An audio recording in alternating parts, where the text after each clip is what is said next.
Welcome to the Learning Pines YouTube. We hope this video helps. You start by confirming 3 essentials: your combat level, a reliable auto-clicker or game feature, and a populated server.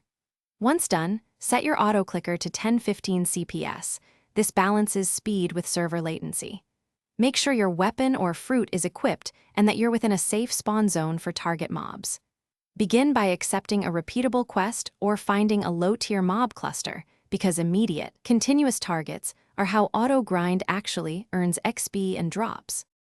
Once mobs are clustered, you control spacing and timing to maximize hits.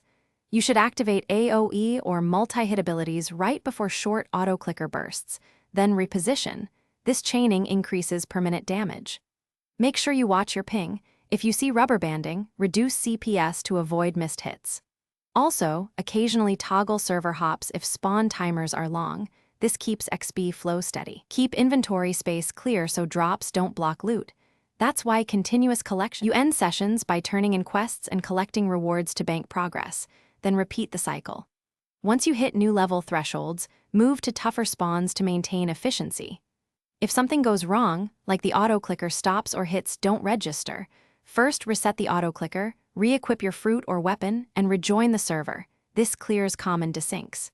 If issues persist, lower CPS and test manually for a minute, because human checks reveal whether the script or network is at fault. Thanks for watching. Consider subscribing if we helped you.